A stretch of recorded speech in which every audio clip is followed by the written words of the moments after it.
اعوذ باللہ من الشیطان الرجیم بسم اللہ الرحمن الرحیم۔ ناظرین کرام السلام علیکم ورحمۃ اللہ وبرکاتہ۔ علماء و مشائخ کے تعارف کی اگلی قسط میں آپ کی خدمت میں حاضر ہیں، شخصیت ہیں محترم و مکرم جناب ڈاکٹر پروفیسر محمد طاہر القادری صاحب۔ یہ سلسلہ جاری ہے اور ہم ہمیشہ سے آپ کو بتا رہے ہیں کہ یہ جتنی گفتگو ہے یہ ڈاکٹر صاحب کی 2001 میں محترم و مکرم خالد اطہر صاحب سے ہوئی تھی، جو انہوں نے برطانیہ میں علماء اہل سنت اور مشائخ اپنی کتاب میں تذکرہ کرتے ہوئے یہاں پر تحریر کی ہے اور پھر کتاب شائع کی ہے۔ تو آپ ہماری یہ ویڈیوز خود بھی سنیں، سبسکرائب بھی کریں اور اپنے دوست احباب کے ہمراہ شیئر بھی کریں۔ آج طبیعت ذرا زیادہ مزمحل ہے، لیکن کل بھی چونکہ ویڈیو نہیں بن سکی تو ہم نے کہا کہ آج بنا دی جائے۔ آج کی گفتگو کا آغاز یہاں سے کر رہے ہیں کہ خالد اطہر صاحب کہتے ہیں کہ ہم نے جب پروفیسر صاحب کی توجہ اس جانب مبذول کرائی کہ بعض ایسے حضرات کی جو کافی عرصہ سے تحریک منہاج القرآن سے وابستہ رہے، یہ سوچ ہے کہ اگر آپ سیاست میں قدم نہ رکھتے تو اچھا تھا، جیسا کہ پہلے آپ نے خود بھی یہ اعلان کیا تھا کہ آپ سیاست میں نہیں آئیں گے۔ غالباً اس وجہ سے کچھ لوگوں نے تحریکی سرگرمیوں میں اپنی دلچسپی کم کر دی، یا ایک مذہبی رہنما، مدبر اور خطیب کی حیثیت سے آپ کی جو مقبولیت تھی اس میں کچھ کمی واقع ہو گئی ہے۔ تو آپ نے دو ٹوک انداز میں کہا کہ یہ سارا مفروضہ ہی غلط ہے۔ اگر کوئی اس کو تاثر کہتا ہے تو یہ اس کے اپنے ذہن کی اندرونی اختراع ہے، نہ عوام میں ایسا کوئی تاثر ہے نہ خواص میں۔ تحریک منہاج القرآن کے قیام کے وقت جو لوگ دوسری سیاسی جماعتوں سے منسلک تھے اور ان کی وابستگی دوسری سیکولر جماعتوں کے ساتھ تھی، وہ اسلام کو دین کے بجائے مذہب اور مسلک کے طور پر لینا چاہتے تھے۔ وہ اسے دین اور انقلاب اور نظام کل کی طرف نہیں لے جانا چاہتے تھے۔ ان کی سیاسی وابستگی ان لوگوں کے ساتھ تھی جن کی سیاست کرپٹ تھی۔ ایسے لوگ باغبان اور صیاد دونوں کو بیک وقت خوش رکھ کر گاڑی چلانا چاہتے تھے۔ تو ہمارے سیاست میں آنے سے دراصل ایسے لوگوں کو دھچکا لگا، کیونکہ دین، انقلاب اور نظام کل کے بارے میں ان کا کوئی کنسپٹ نہیں تھا۔ ان کی سوچ بڑی جامد اور تنگ تھی، اور سب سے بڑی بات یہ کہ ان کی سیاسی وابستگی مسلم لیگ یا پیپل پارٹی کے ساتھ تھی۔ ان کے ساتھ تو یہ مسئلہ ہوا، لیکن ہماری تحریک کے کسی آدمی نے نہ تو دلچسپی کم کی اور نہ ہی وہ ہم سے لا تعلق ہوا۔ ہمارے سارے لوگ اول دن سے ہمارے ساتھ موجود ہیں اور کام کر رہے ہیں۔ پروفیسر صاحب نے مزید فرمایا کہ اگر کوئی ہماری مقبولیت میں کمی کی بات کرتا ہے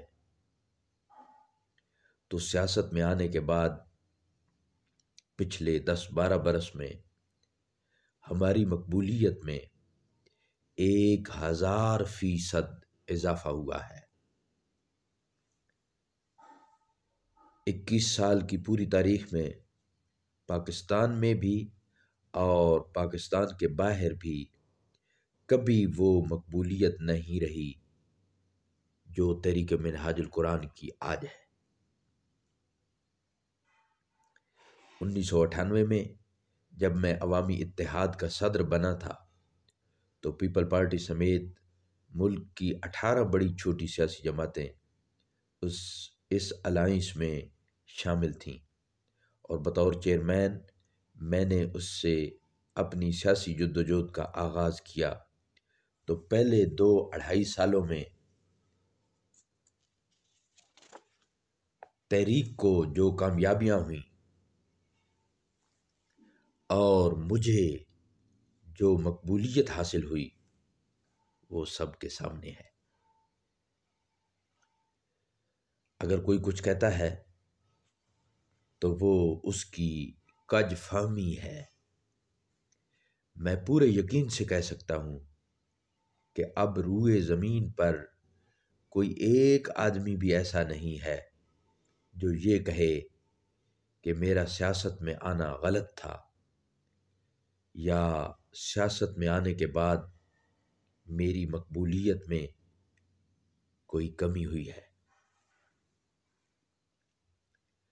لوگ چشم بینا سے نہیں دیکھتے، ہماری مقبولیت چشم بینا کو تو نظر آتی ہے، دیدہ کور کو کیا آئے نظر کیا دیکھے۔ میں نے سیاست میں قدم رکھا اور عین اسلام کے تقاضوں اور احکام کے مطابق رکھا۔ بقول علامہ ڈاکٹر محمد اقبال رحمۃ اللہ علیہ، جدا ہو دین سیاست سے تو رہ جاتی ہے چنگیزی، جدا ہو دین سیاست سے تو رہ جاتی ہے چنگیزی۔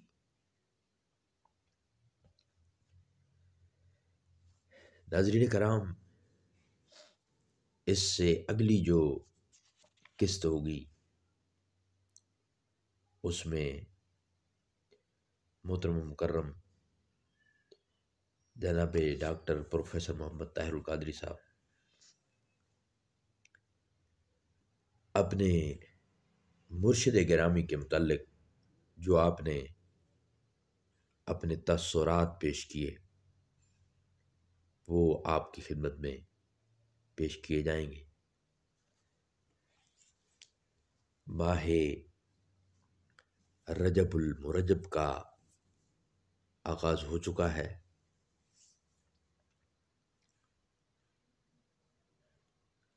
آج اس چاند کی 4 تاریخ ہے۔ 6 تاریخ کو حضور سیدنا خواجہ خواجگاں سیدنا خواجہ معین الدین چشتی اجمیری رحمۃ اللہ علیہ آپ کا عرس، اور ہمارے علاقہ میں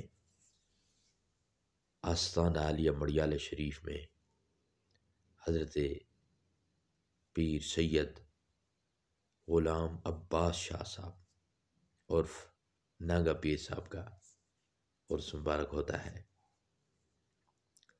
دوسری طرف آپ خیال کریں تو اس وقت پوری دنیا کے مسلمان سراپا احتجاج ہیں، مذمتیں ہو رہی ہیں، ریلیاں نکالی جا رہی ہیں، اجلاس منعقد کیے جا رہے ہیں، جلوس نکل رہے ہیں، اس لیے کہ سویڈن میں کلام الرحمن کی بد مذہبوں نے، کافروں نے، شیاطین نے قرآن پاک کی توہین کی ہے۔ مسلمانوں کے دل اس وقت خون کے آنسو رو رہے ہیں کہ کاش عالم اسلام کے حکمران اکٹھے ہو جاتے اور اکٹھے ہو کر ایک کمرے میں بیٹھ کر ایک ایسا متفق کا لائحہ عمل طے کرتے کہ آج کے بعد اسلام اور شاعر اسلام اور خصوصاً بالخصوص ہمارے آقا کریم صلی اللہ علیہ وآلہ وسلم کی شان میں گستاخی کریں گے یا کلام الرحمن کی شان میں گستاخی کریں گے، کوئی بھی اسلام سے منسلک